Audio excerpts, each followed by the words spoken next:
Hello, everyone, and welcome to season 3 of the Just to You podcast. I'm Eric Nicole, your host, and I'm so glad you decided to join us today. Whether this is your very first time joining in on the conversation or you've been listening along since the beginning, thank you for being here. This podcast exists because of you, your stories, your courage, and your willingness to keep choosing yourself, even when it's not easy. The Just Do You podcast is a safe space for authentic, unscripted conversations that connect us, inspire us, and remind us of who we are at our core. Together, we're going to explore confidence, voice truth, and what it means to step fully into what I call the Just Do You sweet spot, that place where you are living honestly, intentionally, and unapologetically. This new season is about growth, reflection, possibility, and community. I'll be sitting down with friends, colleagues, community leaders, and influencers who are willing to share their journeys, the wins, the challenges, and everything in between.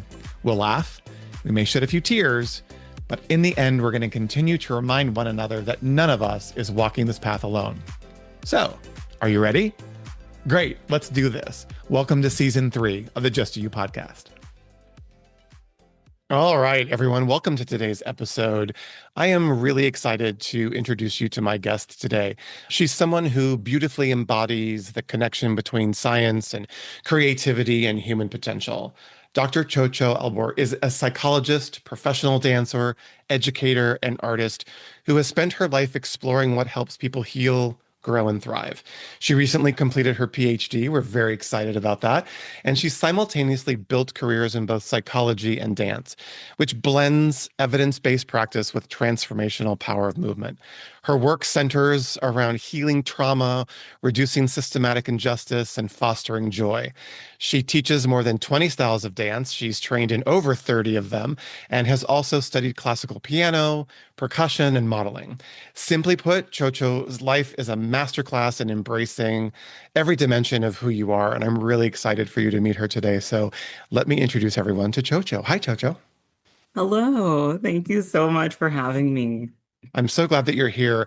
This has been a long time in coming, and it's been really fascinating, Jojo, because when we first were introduced through a mutual friend who's also in the dance community, we set some time to have a conversation and we jumped on the phone.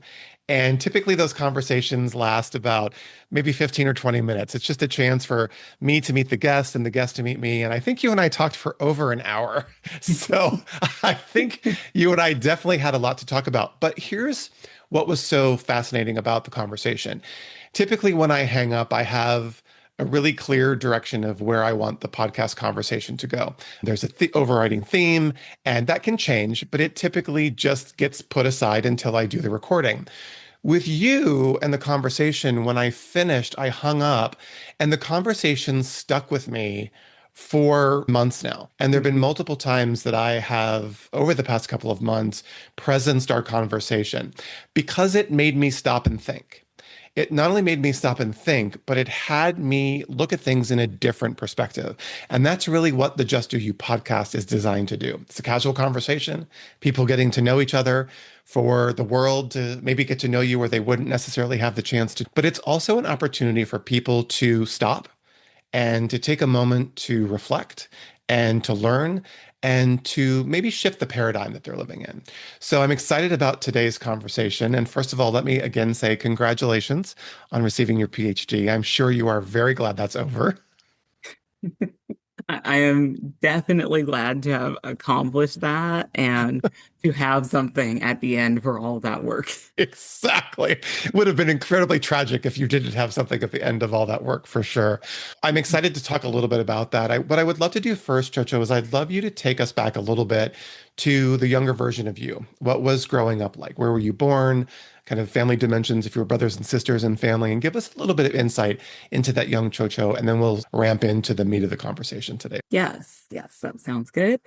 So I grew up in Bloomington, Minnesota, Okay. which is a place that when I was growing up, when I was very little, I think we were one of two families that included Black people for Mhm. easily 10 miles and Wow. probably more like 15 to 20 miles around my house. My parents are both from Ghana, and I was born and raised in Minnesota. So I grew up seeing several cultures next to each other. So seeing white American culture, seeing Ghanaian culture when we would go to Ghanaian organization events. And then also, as I came into junior high and high school, they had been busing primarily African American kids from Minneapolis to Bloomington because, as our country does frequently, they had sucked all the resources out of the inner city schools. Sure. And in an attempt to reproduce some equity, they started to bus people to Bloomington. And eventually, a lot of those families moved to Bloomington. So as I grew up, I also then got to see more of African American culture and more different immigrant cultures. What was that like for you in terms of your sense of belonging or representation? Were you aware of it, or was it just simply what your reality was I was in the moment? I was very aware of it at all times. It was impossible to forget. In this country, Mhm, nobody lets you forget that you're Black. mhm. But I think I had my first awareness when I moved from a Montessori. So digressing a little bit, but Sure. I have three older sisters and grew up with my three older sisters and my mom in the house, and my dad was living separately. My mom is fiercely protective and loves us so much and worked so hard all while we were growing up. So she was working about three minimum wage jobs at a time, including overnight, just to support us in the house, while also somehow getting everyone to activities and checking up on our schoolwork and showing up at school to parent-teacher conferences. To this day, I don't know where the time came from. But so in her working so hard, she actually had me go to a Montessori school because I could read at a very young age, and public schools wouldn't take me. When I switched to public schools in second grade, I started to be called ugly by all of Mm, my classmates. And for some reason, I understood that they were calling me ugly because that was the worst thing they could think of to call me, and sure. had somehow learned that I was bad and I was lesser because my skin was a different color. So I really had that awareness already at a very young age. And Hmm. so when kids started to move into town who looked like me, but Hmm. a bit of a different culture than me. I think I learned a lot from that experience too. There was Hmm. some animosity because they perceived me to have a lot more privilege than they did. I think there was like an assumption that my family Sure. had money because I was already in this area that was very white, right? And there was a lot that I didn't know about their ancestral histories and their immediate histories at that time in my life. So Sure. I'm honestly very grateful to have grown up getting to meet up with hundreds of Ghanaians, even though I didn't live in Ghana and actually, Hmm. yeah, didn't get to go to Ghana when I was little.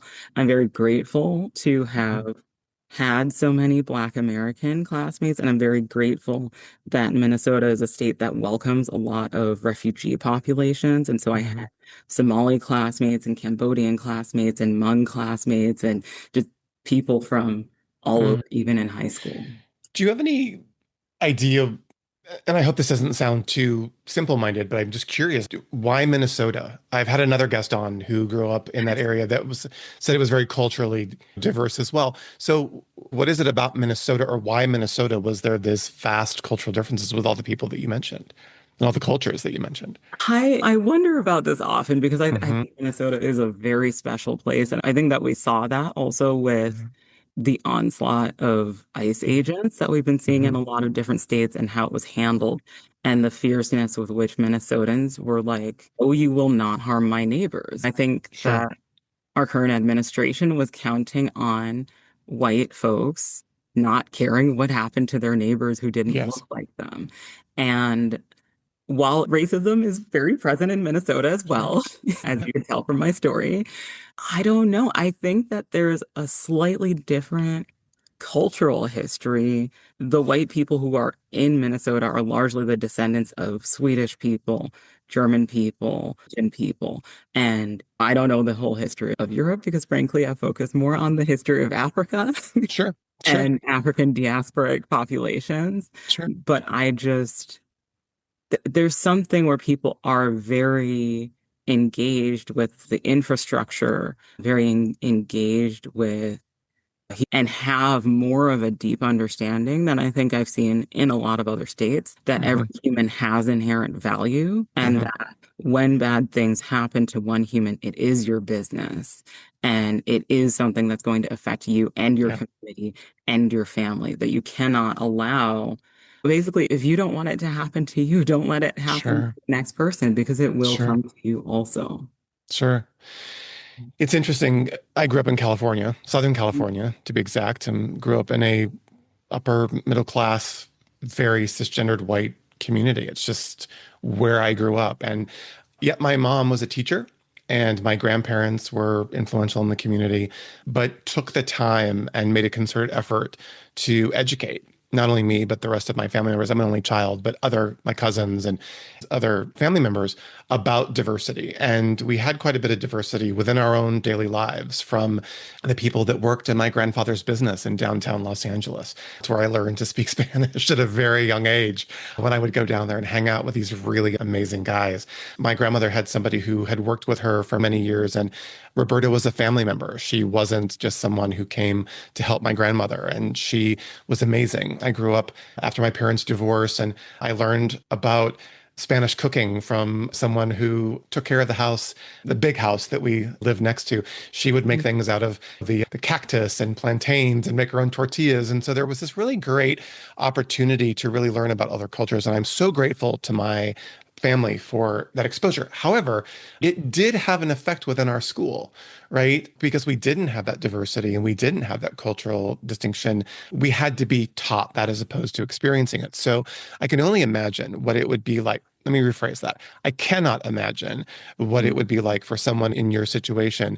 And I find when I hear people's stories about how we were treated in school, people called you ugly. They called me gay because I was a little bit more effeminate or cried a lot or had, and so all of those experiences and opportunities that we have as children from other children are obviously learned traits, I believe, and monkey see, monkey do, if you will. We're repeating behaviors that we see in patterns of people that we're around. But there is just a lack of education there. They don't understand that there is this entire world out there. I didn't know that in school. See it in geography, but you don't know that there's this entire other world out there outside of your community. Do you find that to be true at that age? Or were you, because you came from such an amazing background, were you just like, why doesn't everybody know about this? It's interesting. Sorry. Two things Yeah. strike me. One, I think the problem is education on a level. Hmm. It's the Hmm. education people were receiving in their homes. In addition Agreed. to calling me ugly, people were doing things like asking me if my family ate ants. Right. And so it became obvious, like they were hearing something from parents that was leading them to say these things, right? In this, I was the only one there, but in the kind of systematic way. So on the one hand, I think with children, the problem is education. The problem Hmm. is what cruelty are their Yeah. communities teaching them to engender towards other people and towards what people? And then Hmm. on the other hand, I do consider myself very lucky, especially to have my mom. She really did her best to navigate this country. She came here Hmm. when she was 18 Well, and had basically nothing. And she just continued to find knowledge even when it was being kept from us, sure. restricted from us, because institutional knowledge really is a privilege as well. And so she really, despite the lack of resources that we had, she really poured those resources into places that I really feel are the right places. Like we had a Hmm. set of encyclopedias in the house Hmm. and we got to play Carmen Sandiego. That kind of was like a pastime of mine, was looking up all these different things and learning about what really happened to Pocahontas. Sure. And I really feel lucky It's for the amazing. education that I had in my house from this amazing woman and the resources that she gave Sure. me. Oh, that's amazing. So I'm curious, I asked this a lot. When you were going through those younger years and those moments, did it make you withdraw into yourself and become shy, or did it give you empowerment to be more bold and more you? So I would say definitely more bold and more me. You and I Sure. talked about this last time a Yeah. little bit, Yeah. jokingly calling myself vindictive. I don't know what it is because some of personality is really innate and neurological. But when people tell me I can't do things, I'm like, oh yeah, Mm. watch me every time. And people called me ugly. I was like, what's this attractiveness thing? I'm pretty sure this is racism, but just in case, how does attractiveness work? Let's figure Yeah. this out, Let's look into this a little bit, shall we? Yeah, let's just make sure. And there's an interesting freedom in having so many disadvantages socially. So I'm a Black woman who's the daughter of immigrants, but grew up with people identifying me as African American. I am bisexual, I'm polyamorous. And I don't keep my mouth shut. I don't act the way that people expect and require of a person with the identities that I have. And there are disadvantages that come with that too. And I think just at a young age, knowing that I wasn't going to be accepted, even if I was doing things as right as they could be done, was so freeing because I really just no longer cared what people thought, if they were mean or if they were ignorant. What age was that when you first started to notice or identify in that context? Let's see here. So that would have been probably like 7 or 8. Okay. That's extraordinary if you think about Yes. it. That's extraordinary because those are the ages where, for me personally, because I can just only speak on my own experience, were terrifying, right? Mhm. Knew something was different, didn't understand what it was because there was no education. I don't fault my mom for not knowing how to raise a young, in the closet gay child. That's not what she went to school to get her master's degree in as a teacher. Mhm. And so I don't fault her for that. We didn't have role models. We didn't have an education about that. And she didn't have the words or the tools. And she did a pretty amazing job. But those were the years where I was terrified, right? I was absolutely terrified. And I didn't have that confidence and that boldness. I went a very different route. I went within, but I also created this fantasy life that I lived in that I shared with other people, which to this day makes me cringe remembering some of the things that I said. But it was my survival mechanism. And it was the way that I was able to navigate those very confusing times. I didn't come out till I was 24. So I was well out of school. But I had known since I was 7, 8 years old. And the meanness and the fear that I felt coming from the other students was really palpable at that time, even though I didn't know how to explain it. Now, punchline, cut to years and years later when we go to our reunions, our 10, our 15, our 20-year reunions, and I walk into, I think it was the 15 or 20, and I saw the shift in the people who used to chase me around the schoolyard or down Mhm. the street on their bikes, threatening to beat the you know what out of me because I was different, didn't necessarily transcend so well. And they would say things to me like, how is it that you look the way that you do, that you have the success that you have? And I said, partially because of you. That fear and that terror that I felt in you gave me the drive later on to simply be myself because I was Mhm. so tired of hiding, of making up stories and trying to fit in and trying to belong. And it gave me not only a sense of compassion for people, especially when I left that reunion, it made me understand them. In the moment, I hated it, right? Because I thought Mhm. if they felt that way, then society felt that way. And if Yeah. society felt that way, then the world felt that way. And we're seeing that now, right? We're seeing this insane time where it's so out there and so festering that if Mhm. that was happening back then, I don't know that I would have ever come out. And things could have been very different. So I'm, what's the word? Blown away. Such a bad phrase, but I'm just so in awe of the fact that you were that age and having this internal kind of monologue with yourself that I'm going to go out and show you, right? That's pretty impressive. And that's something that you can't teach. That's within you, I think, from birth, that you have that ability. So amazing opportunity for you. I always find it also interesting in the correlation between those moments that my guests share about in those Mhm. 6, 7, 8-year old age brackets, and then cut to now. and what they're doing in their world, which is, if you aren't the poster child for that, I'm not sure what is. I Yeah, feel like I really am in so many ways. yeah. And I'm also struck by just in this conversation, the idea of being ourselves and what that means and doing that in a society that gives everyone so much pressure. And really everyone, like especially now having counseled so many people and having had the privilege of having people share their lives with me and give me an opportunity to attempt to improve those lives, hearing so Mhm. many different stories, no one's safe from it. We have No. a culture of boxing people in and restricting people and hierarchy and telling people that they aren't worth as much as they are actually worth, of denying people's inherent worth.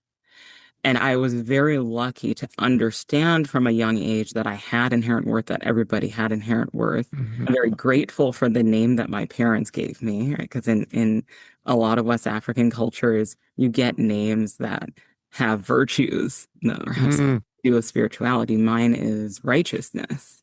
Oh, Yeah, wow, that's I a big love that. one. I love it. Yes. But righteousness in an empowering and very specific way, right? Not what people's assumption of righteousness is. Does that make sense? I think for me, what I've come to understand righteousness to be was what is right, doing what is right. Not what people reward you for, not what someone told you is correct, but what is, and searching for that, trying to understand what that is and make sure that you're holding yourself accountable. So I also feel very grateful for that name. And I think that I've been lucky that what has guided me is that search for what is right and trying to make sure that I'm having positive impact. I feel like this might sound very strange to people, but I feel bad for a lot of people who have privilege. And the Hmm. reason is that Yeah. when you can rely on, I'm going to walk into a room and because of my gender or because of my race or because of the amount of money I have, people are going to treat me a certain way. Suddenly you have to perform all of the narrow ideals of that thing, of that concept, of being Hmm. one, of being white, of being something. You don't have the freedom that I have, where I already know that I am the compass. I'm Hmm. already not looking for that validation because I know I'm not going to get anything anyway. I know I'm not Mm. rewarded for seeming like I fit the bill, no matter what I do. And so I think it's just for me, I think we all have different ways that the culture of supremacy that we have in this country and that some other countries have, we are all being negatively affected by it. And that is why people work so hard to work against it. You said something that every episode someone says what I call the Willy Wonka golden ticket moment.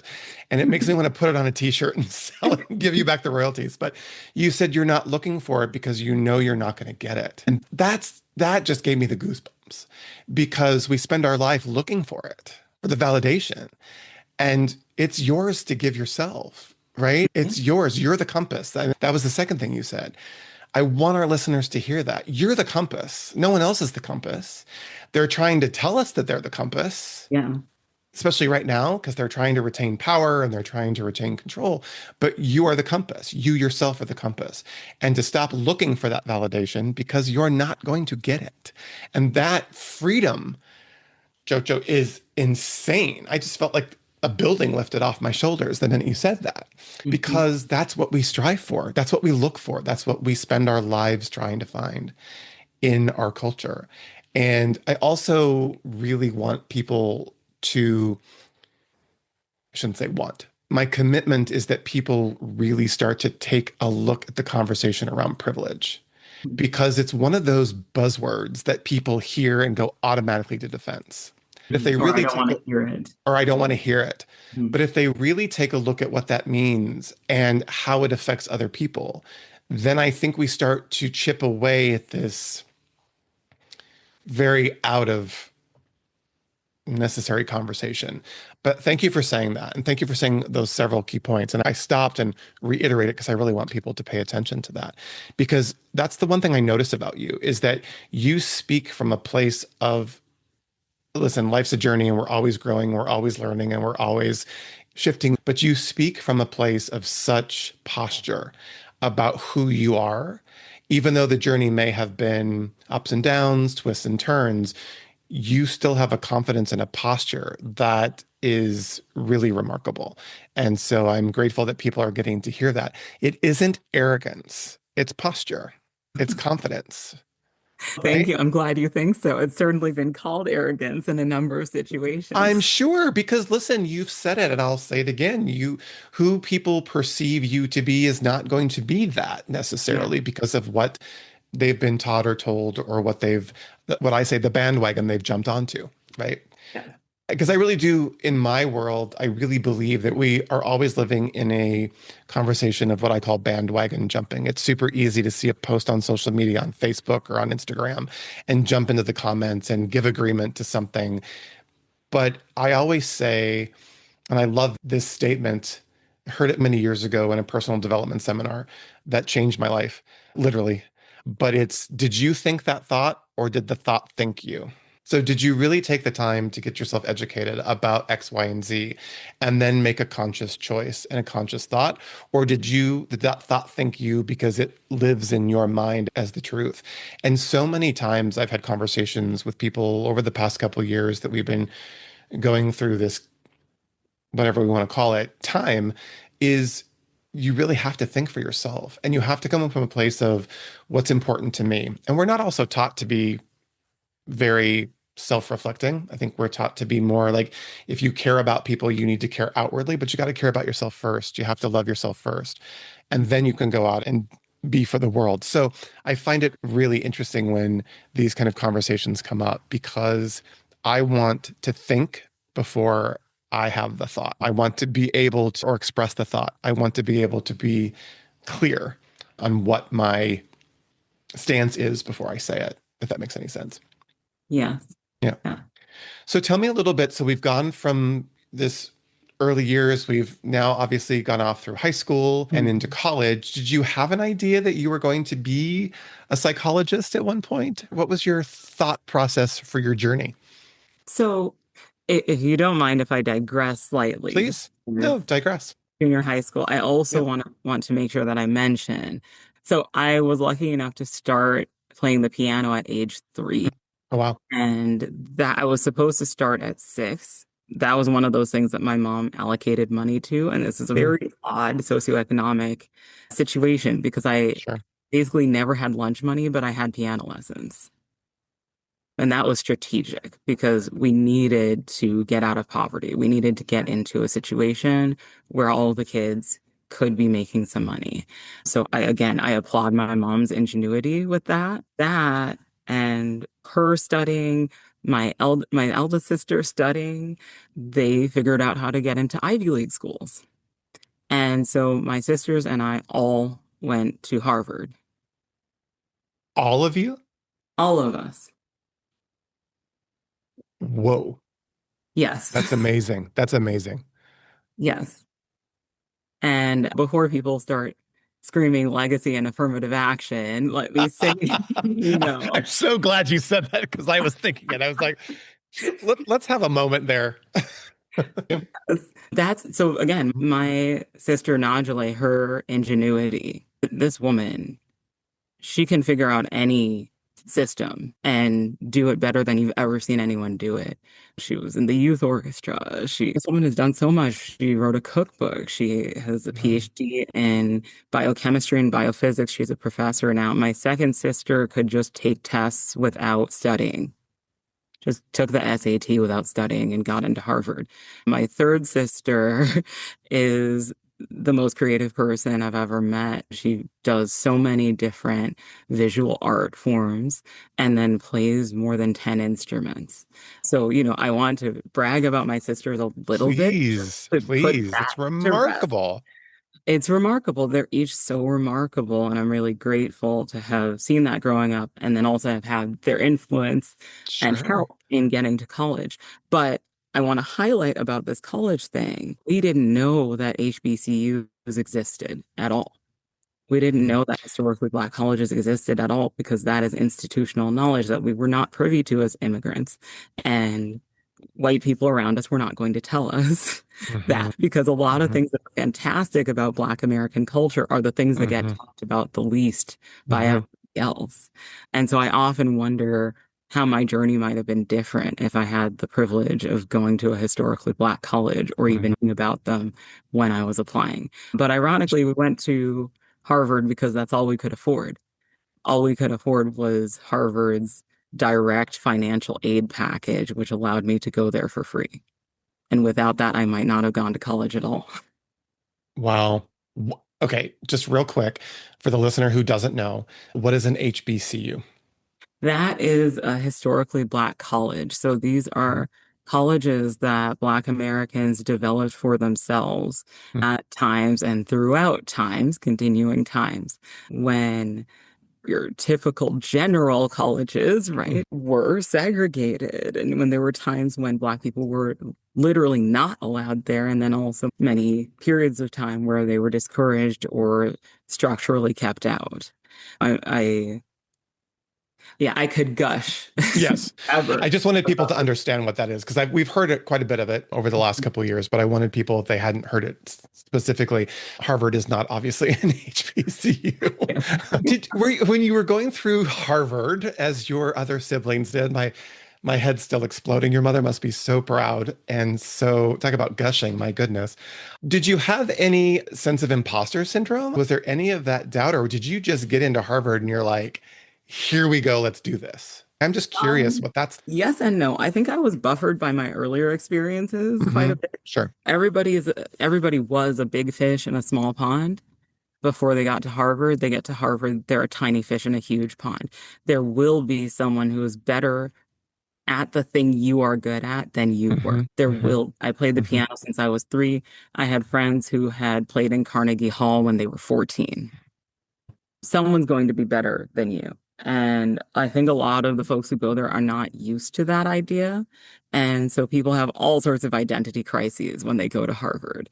I was very lucky. I quickly found a group of friends who were some pretty grounded people, very sweet. And I Hmm. picked my friends not based on any sort of status or anything or color or anything, just based on how they treated me. And those people treated me very well for the 4 years I was there. And I think kept me also buffered from a lot of other folks who were having Sure. identity crises and having imposter syndrome and inferiority complexes and all, all sorts of things. Noted. Fair. Yeah. When you were at Harvard, what was your focus? Where were you leaning? So back to your original question. So I thought I was going to be a music major. Okay. And my parents were like, that's not going to make any money. Don't be ridiculous. You don't go to an Ivy League to be a music major. You're not doing that. And I was like, but I like making people happy through music. Don't make me do things that aren't directly about making people happy. So Mhm. I was like, fine, I'll try a science, I'll try psychology. My first psychology class was incredible. It was about vision. And our professor would do live experiments in the classroom to demonstrate concepts to us. And I was just in love. I was just fascinated by psychology, by human perception. My first clinical psychology course, then called abnormal psychology, unfortunately, I learned that more than 50% of the population in the US will have a clinical level of depression at some point during their lifetime. And that, amongst many other things that I learned about the type of suffering that people encounter in their lifetime, it really stuck with me. But Mhm. also, what stuck with me was how many different types of treatment and how many effective treatments we have to address these things. And then the astronomical degree to which it is not reaching people Sure. and the extent of the disparities and consistency in those disparities over the past 60 years. And that was appalling to me. And so I decided to dedicate my life to fixing that as Mm. soon as possible. as as efficiently as possible. It's remarkable. Yeah. Oh, there's a lot to say there. So, as you're going through your work at Harvard and you're leaning into this and you're finding this amazing space that you are obviously thriving in and it's lighting you up. Are you thinking down the road what ultimately you're going to do? And was mute, this is going to be a loaded question. Was Mhm. music still tugging at you? And then, of course, I want to briefly talk about your dance because that's also something that's very important to you. And it's actually the connective tissue that brought you and I together. So, was all that swimming, or were you just? I kind of want to get into your head a little bit about that time in your life. What's going through your mind as you found this thing that now you can see where you can really help people? And then there's this tug and this pull with some of the other things that you were passionate and interested in. Yes, I think it was never exactly a tug or a pull. Okay, It was fair. everything that I am. People are everything. People are multifaceted. We can be multiple things at the same time. We are all things at the same time. And I think maybe a part of this, I think, is also being a woman. I think that's the nature of feminine energy. And I also think there's a piece of this that is being Black, and there is a piece of this that is being African. We have a deep awareness that we are all things and we are of all things. What I mean by this is I can reinvent myself tomorrow. I can be a nerd today and a musician tomorrow. I can be a jock. I can be, these are not distinct categories. Culturally, we do not think categorically. It's fluid. So I think that I was always nurturing all of these different parts of myself that are inherently intertwined, right? So music, psychology, dance, and the crazy parties I would throw in college are all part of that same part of my personality of Mhm. how much I love to see other people's joy. I was doing everything I could. I was the music director for the Black cast production of The Wiz. That was so much fun. Getting back into singing a little bit and getting to play the piano and getting to try my hand at directing. I started dancing at the beginning of college. And I had a few experiences with dance here and there in high school. I never really thought I was going to be doing anything with it. And how this started is all three of my sisters, I asked them what they regretted not doing when they were at Mm. Uh, independently. Every single one of them said joining the ballroom dance team. And I was like, that is weird. Like, why would you that say is a little weird. I'm something? sorry, not to be inappropriate, but that's a little weird. It's super weird. Like, why would you say something that specific? And why would all of you say that? Like, Right, because they were right. not in the same room. And so I was like, I am not going to be the fourth person to have this same ridiculous regret. Let me see what this is about. I almost didn't go, but I did. And I love movement. Mm. I'm obsessed. I started ballroom dancing, hip hop in a formal way. I joined a group that did Southeast African dancing. I started those three at the same time, freshman year. And then I just did everything that I could get my hands on after that. So I'm trying to, I'm not going to remember the order of these That's things, fine. but salsa and bachata were quickly afterwards, like the same year. And then I started doing all of the different partner dances, zouk, blues dancing, hustle, West Coast swing, did acrobatic pole, and actually taught that for a little while. And then I performed several other dance styles here and there, like sometimes as collaborations with people or just like these short little cameos in modern dance, wushu. Yeah, I love it because I really think that physical touch is Mhm. something that humans need. Oh, yeah, big time. And kinetic energy is part of what we are. And so we have to use it. We have to circulate that energy. So, yeah, so dance was right there. And then Love it. psychology was right there all at the same time. I think if more, I remember having a conversation with someone a couple of years ago. We were talking about being a child and being silly on the playground, dancing around, just acting weird, right? Those expressions of joy. And then something happens and someone says something, and then you stop skipping and you stop dancing, and then you become this very significant person. And then we go through our adulthood and we end up at some wedding and we're wondering why we're standing in the corner, really wishing that we could be out dancing with everyone, but being terrified. And I have a friend who teaches, she's a therapist and she teaches movement and through a program called BU Disco. And it's Mm. where you wear the headsets and she guides you through meditation and dance, and there's no communication and you're in a group of people. And I remember the first experience I had with her where we had to go through the process with her. And I'll never forget it. I was fascinated. I love to dance. I'm the first person out on the dance floor, so I don't have that issue. But I love experiencing other people. And I watched these, we were all meeting and event professionals, very guarded, and everything has to be perfect. And I watched this group of people. And I loved watching the transition of the people from that little bop that they do in their little box of 4 inch Mhm. space to where she had us skipping around the room and holding each other and spinning and twirling and laughing. And the difference that it made as an environment for the next 3 days or 2 days that we were there for the conference absolutely shifted the output that and the result that came out of that conference. And it was fascinating to me. I have another friend who teaches ecstatic dance, and I love watching the people go to these classes for the first time. They're terrified. And I'm like, what are you so afraid of? That someone's going to judge you? That someone's going to say you're a horrible dancer? Just move and dance and be free. And yet it's something that is ingrained in us. And we are carrying that and unpacking that for the rest of our lives. So I can only imagine you because, and I say this in the most respectful way, Judge, but you have a tendency to, I don't want to say exhaust me in a bad way, but I'm exhausted listening to the process because I'm thinking, is there anything that this girl has not done, number one, or that she couldn't do? And it's just remarkable. And I love that when something crosses your path or something comes into your mindset, that you just do it. And you either continue to do it or you've done it and move on. And Mhm. we have something to learn from that.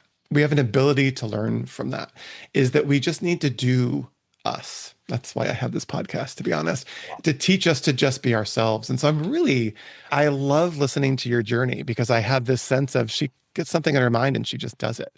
So d- again, novice speaking here, but does your experience in dance and the moments that you share within those dances with a partner or by yourself, does that help you or assist you in any way in your psychology practice?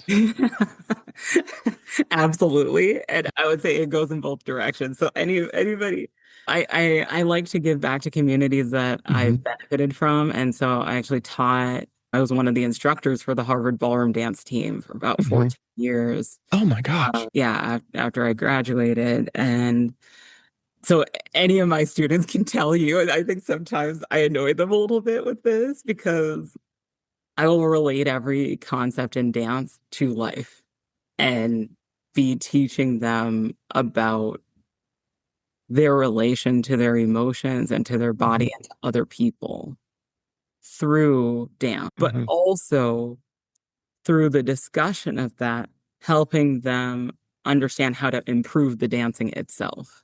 And I do that, one, because I am lucky to have the ability to do that, to have had the education in psychology, and also to just have spent as much time with people as I have, Hmm. to be able to make those parallels. But because I think it just really gets the point across in such a visceral, emotional, and connected way that it helps people to take the concept with them and to execute it right away. And how that can be applied to many different situations in their life, right? It's not just about dance, right? Yes. Yes, it's Hmm. not just about dance, it's about understanding their relation to connecting with other people, their relation Hmm. to how they present themselves, how they project themselves, what they're afraid of, how they feel about other people looking at them. But then it Hmm. also goes in both directions. So, not to make anybody nervous about dancing with me, but I feel like when you get to a certain level with Hmm. dance, you can feel everything, Sure. everything, just from that first moment of reaching out and connecting with the other person. Because with partner dancing, you can feel every part of their, you can feel Hmm. every joint, you can feel when it's moving and how it's moving. You can feel their level of flexibility. Yeah, so you can feel everything, Hmm. including their emotions, including their traumas. in a lot of cases. And so it's a weird balance for me at this point, right? Because I'm Sure. getting so far with my psychological experience and I'm getting so far with my dance experience. And I also think that there's a degree of boundary and Sure. privacy that everybody deserves. So at this point, when I connect to people when I'm dancing, honestly, I have to turn it off a bit because I'm not actually there to learn everything about you by touching Yeah, you. so now I understand what you said when you're like, I don't want to scare people off from dancing with me. I get that. Yeah. It's really cool because I obviously met Tony and did before he would record his episode with me, he made me come to the dance studio and do a dance with him. And I had never done ballroom, cotillion in elementary school, but that is so beyond crazy. But I remember going to do the session with him, and in the first, I think I was there an hour. In the first 40 minutes, Jojo, I was as stiff as a board. I was afraid to let loose, and I was being held. I hadn't been touched. I don't mean this to sound like, oh, woe is me, but I hadn't had that physical connection with someone in a long time. Hmm. Long time. So that moment was really eye-opening. And I think in the last, I'll give myself a little more credit. The last 30 minutes is when I really let that go. And I understand what you're saying because you can feel so much of the emotion. And obviously, I'm so new at it, but I love that expression and I love that ability to connect with someone else. We really do need that intimacy amongst people, and again, some people will take that and sexualize it, but intimacy among people is really important because Yeah. it's how I get my energy and my juice when I connect with someone like that. It's why I started the podcast during the pandemic. I was so alone and so disconnected. We couldn't even walk on the beach. We were getting tickets. And I was afraid at the same time to launch the podcast because it meant that I really had to connect with people because this podcast isn't about me, it's about you. And so it's just giving me an opportunity to meet extraordinary people and then introduce them to the world. So that intimacy is really important and that connection. So I can only imagine for you how you would have to turn that off. Otherwise, it could be really overwhelming.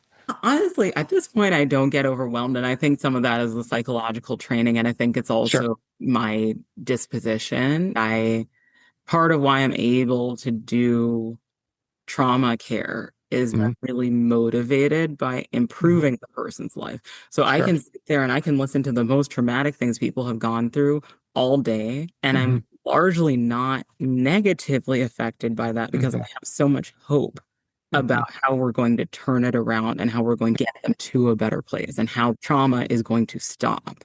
I also want to mention that I think that connection is very cultural, right? And dance is very Hmm. cultural. So while mainstream culture in the US, we never dance and then you get to a wedding and it's awkward. I have found that Black culture across the Hmm.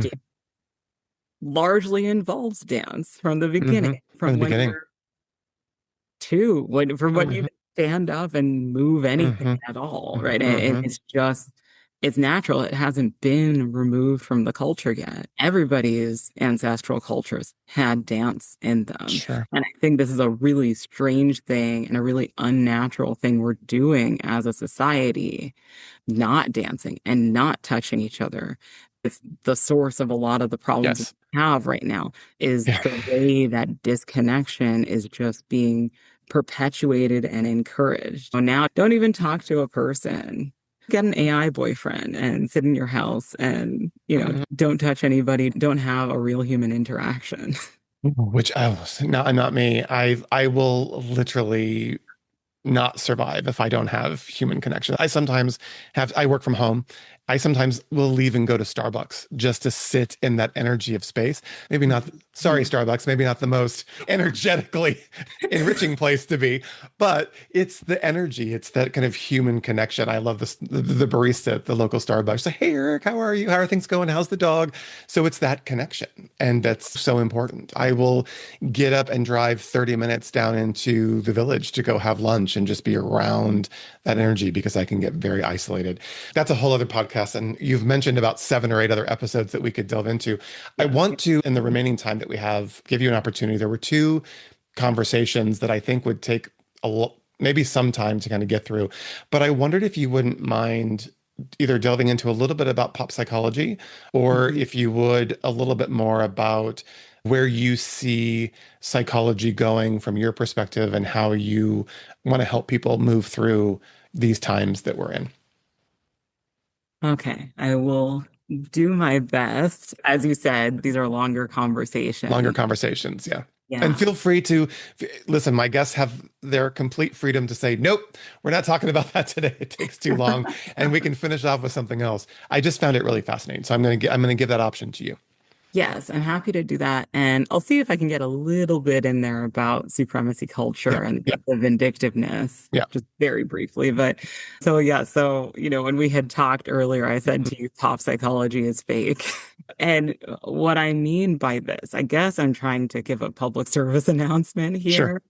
As somebody who has studied social psychology and clinical psychology, a lot of the things that we see online that we're given online about human nature and psychology are extremely reductive.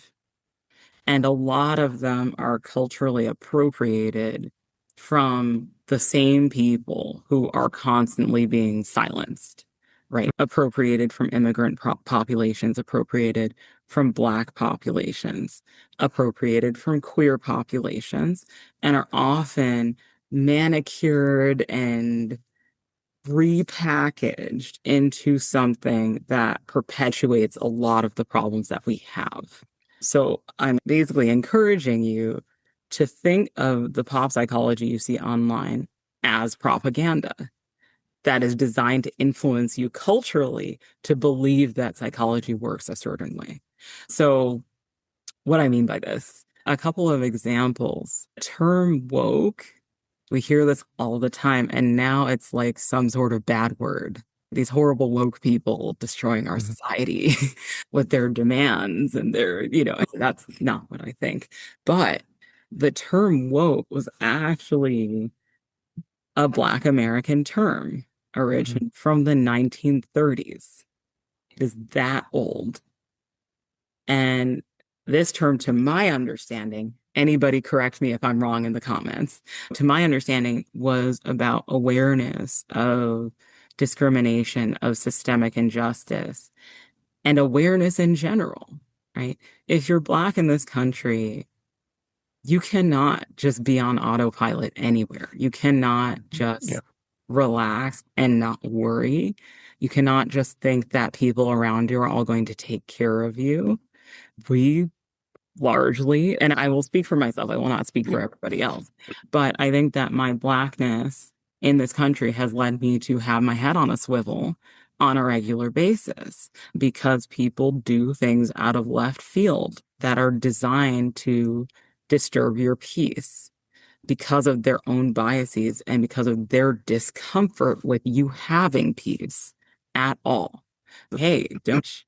So I took the 1930s version of woke to also include this awareness that is Mhm. related to the collective consciousness of what it means to be Black in this country. After that point, that term started to be appropriated by various groups, activist groups, marginalized, disadvantaged groups, to be a general awareness of systemic injustice. And then since then, it's been appropriated even further into something that I associate with neoliberalism, which is actually this finger pointing at other, Mhm. you're not woke and I'm woke, and let's have more categories, right? All these things that are actually very contrary to liberation culture, right? This other Mhm. pushing out. And then we've gone even further, I would say, in recent political times. Now, woke is like this bad thing Sure. that's destroying our society by creating reverse racism, which is definitely a thing that does not exist. And so that is just one example of words that sometimes so a lot of times these words come either from specific activist groups trying to get across concepts that they need other people to understand in order to expand other people's awareness and consciousness. Sometimes they actually come from specific people in psychology. So, for example, intersectionality is a term that came from Kimberly Crenshaw, a very specific activist and scholar. And that is also a term which originally, in my understanding, sorry if, again, sorry if I misinterpret this, but in my understanding, intersectionality was meant to point out that the different disadvantages that people have, that it's people cannot be reduced to one identity.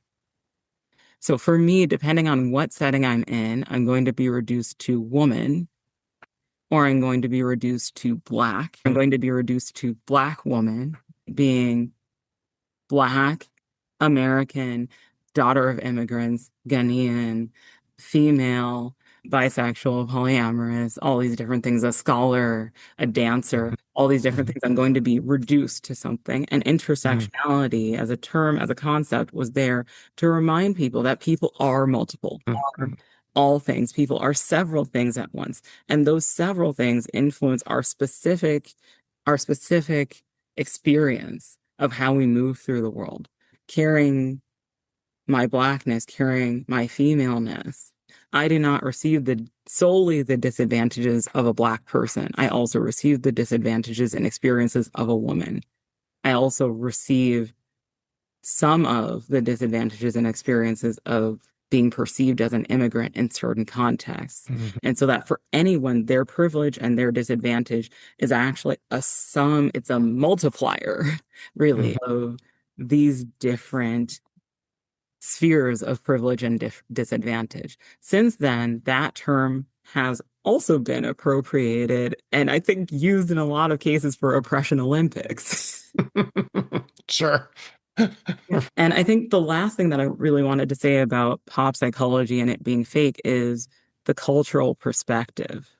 It's largely a white male upper middle class perspective that we see permeating a lot of these articles because that is who has the financial power and the influence to be seen as credible to speak about what is human nature. I do not believe that human nature is so reductive, is so we found the one answer that is for everyone. And I say that also because of the existing disparities that we have in mental health.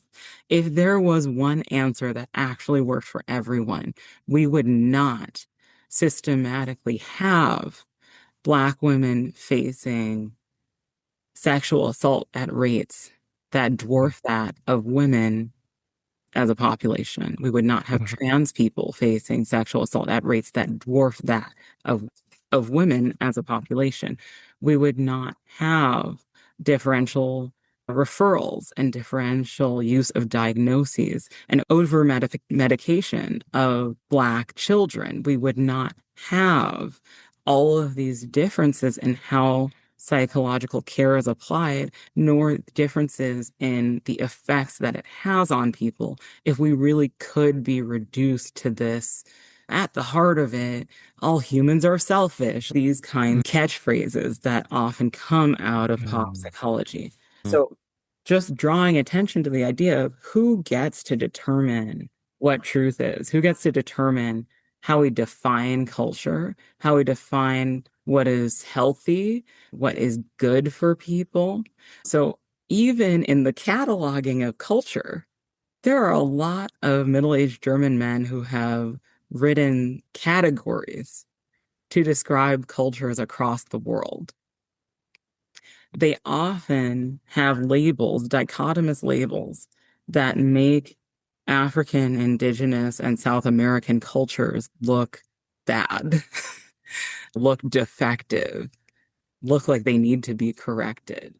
So there's actually some work that I want to point people towards that is by Parham, Ajamu, and White, I believe, where they actually have cultural dimensions that are not dichotomous at all. So what they did was they looked at They interviewed, they talked to people, they read, and they came up with categories that are present as important things in all cultures across the world. Our Mhm. concepts of time, our concepts of self-worth, our concepts of the self.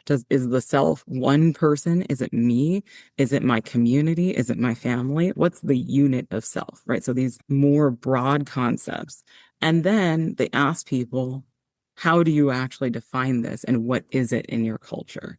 And after doing that, they deduced that the cultures that are the furthest apart in the world, this is a generalization now, are white European cultures and African cultures. And they suggest that every culture in the world is on a bit of a spectrum, but that's not really the point, right? The point isn't really that they're two opposing things. The point is that we each have different ways that the cultures we've been exposed to and the spheres of these cultures, whether that's where I went to school, where I grew up, how my parents think about things, the country I live in. As individuals, we each have different ways that these cultures have led us to define these basic units of human existence.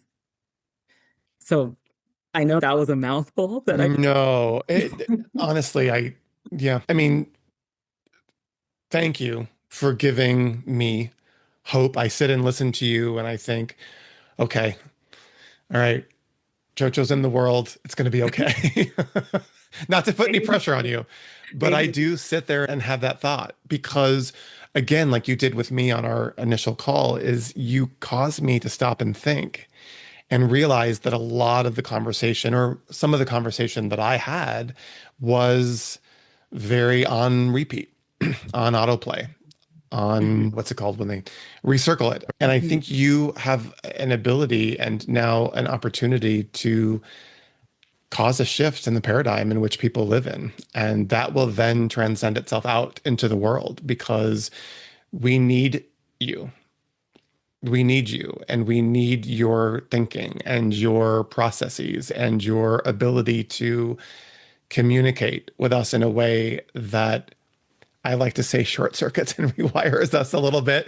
Does that Yeah, resonate? Because yeah, I that makes really sense. feel that it wasn't until a couple of years ago, 2 years ago now, after my divorce, which was very unexpected and painful and not part of this conversation. But I didn't go to therapy. And Mm. I didn't go to therapy because of my experience in the past with traditional psychology. It did not was not effective for me. And then I Mhm. met someone out of the universe's intervention at a very strange spot brought me to my then therapist and now friend and former podcast guest to again have those conversations that short circuited and rewired that belief system that I had that was so ingrained. And I hadn't had that experience before in traditional psychology. So I'm really excited that you now are setting forth on this journey to really make an impact for people. I asked you in our earlier work what your superpower was, and you said it was challenging others to become a better version of themselves. And I really Yeah. do believe that's something that you can do. And you also made a comment, which I think could potentially be a future episode with you, and I think it'd be fascinating. But you said it, love is the answer. And that's something that I Yeah. think was really powerful to hear from you. Yes, yes. And to tie that to Mhm. my PSA about psychology, Mhm. why did I bring that up at all? I think the cultural piece is so important. None of our cultures are wrong. All of our cultures are like that, have long histories and important histories. Our ancestors did these things for reasons. They Mhm. were trying to accomplish specific things, and they passed that down in the form of culture to help us to be successful in this world in specific ways. So nobody's culture is wrong, right? Mhm. Nobody's culture needs to be, I don't know, rehabilitated. To me, it's more about, is it accomplishing the goal? If the goal is happiness, is what we believe helping us to accomplish that?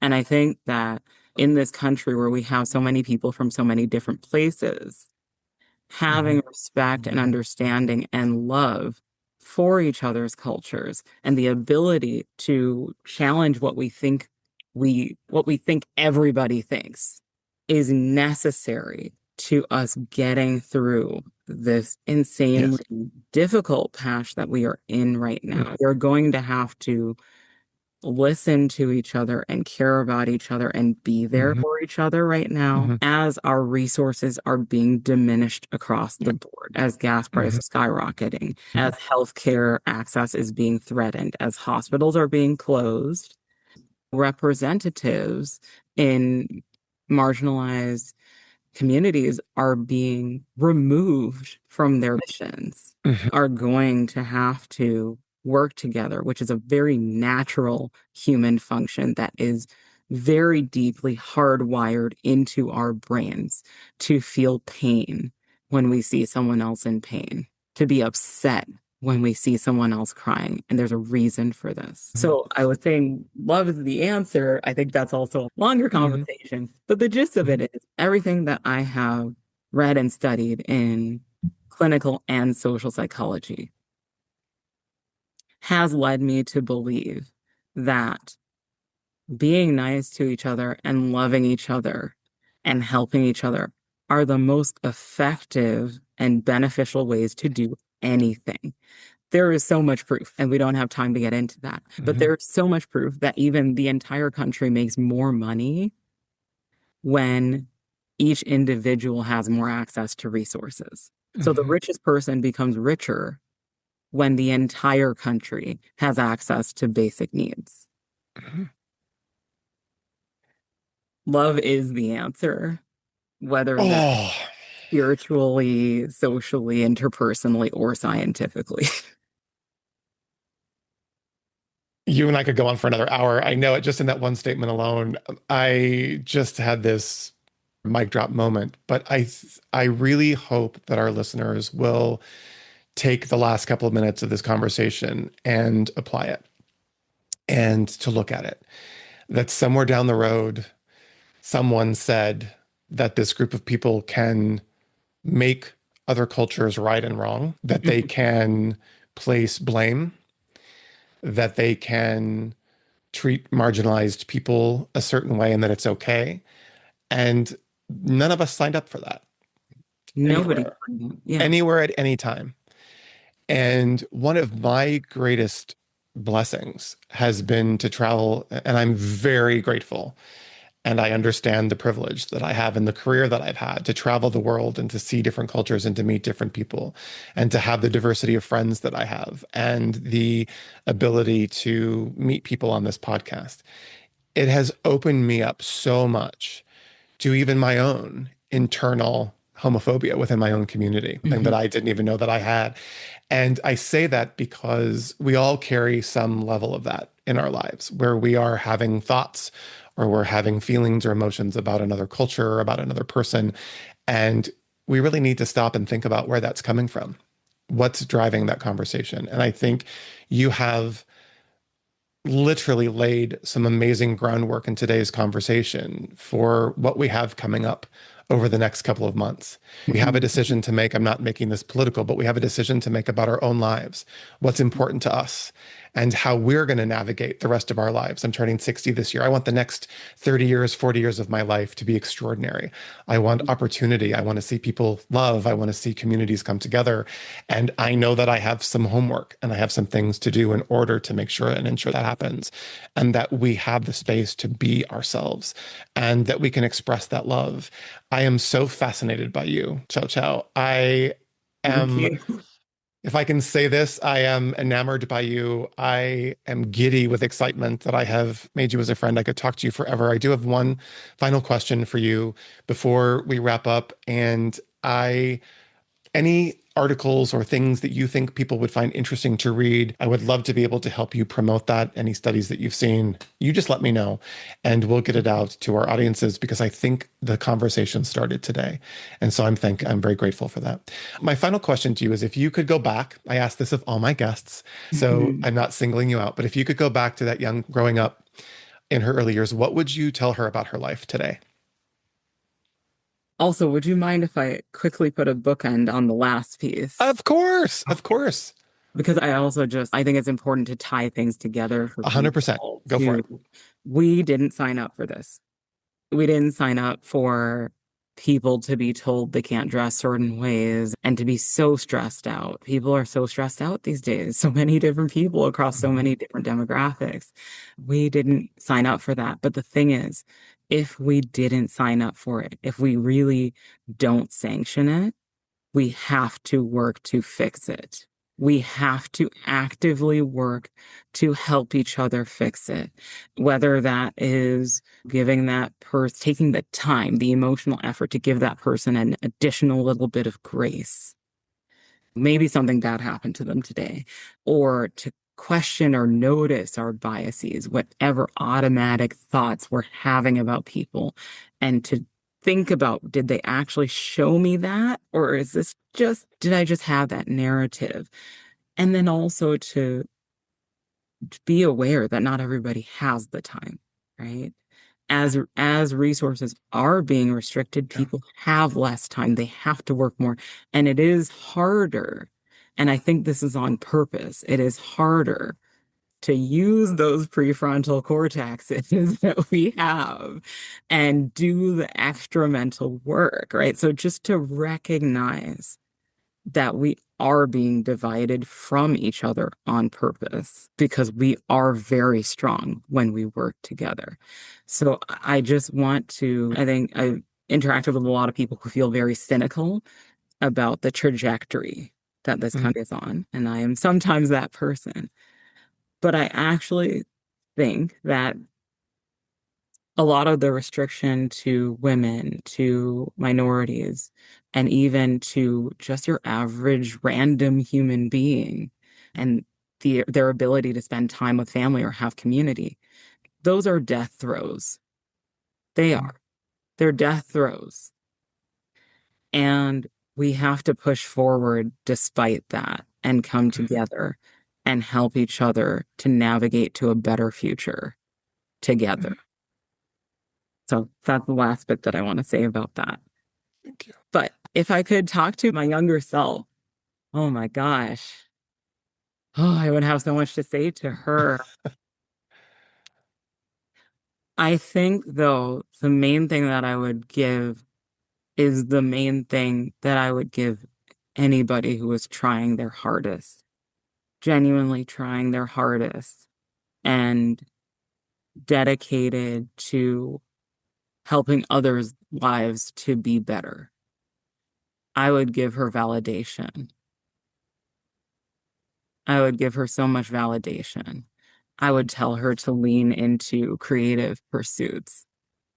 I would tell her to lean into loving people. And I would warn her that not everybody has those values, right? And that while there's a need for discernment and for caution, that exuberance, that love, that joy is one of the most beautiful things on this planet besides this planet itself. And that is never going to be wrong to cultivate that in other people and herself. I promised myself I was going to get through this whole conversation and not cry. And you just, in the last 30 seconds, Joe, you accomplished the goal. And I broke. It's a beautiful thing. And I'm just, again, so grateful to spend some time with you today. And I look forward to meeting you in person very soon. Very soon. Congratulations again on all of your accomplishments. And I am excited to see where this journey takes you. And see, it gets me emotional. I'm just super grateful to have you in my life and to Thank know you. that you're out making that difference in the world today. Thank you. I'm grateful to have you as well. And I would love to have a conversation about the vindictiveness and Yes. resistance piece Yes. Yes. at some Like I point, said, right? Because you you're we can't just be aware no. of problems. We got to know what to do about We it got too. to know what to do about it. And that, but that's a great segue into the process. It's a journey, right? This isn't going to be solved overnight. We're not going to wake up tomorrow and have all the answers. And it's in a conversation. The world, this isn't my opinion, our worlds exist in a network of conversations, right? And those conversations can be incredibly impactful. So this is the first of what I consider to be many conversations. And on that side note, I do look forward to actually meeting you in person next time I'm on the island. Yes. And that's going to happen. And again, thank you for your time today. And thank you for your wisdom. And thank you for your presence and for what you do in the world. Thank you. We'll talk soon. Forward to it. Yes. Bye for now. Bye. All right, everyone. Thank you again for joining us on today's episode. I hope our conversation resonated with you like it did me, and I cannot wait to sit down with you all again next week. Remember to subscribe to the Just You podcast on your favorite platform so you can make sure not to miss a new episode, which drop every Thursday. If you like what you hear, you can easily share the podcast and episode directly with your friends. And if you would, rate us and leave us a review. We'd love to hear from you. You can also follow us on Instagram at JustDoYouPod.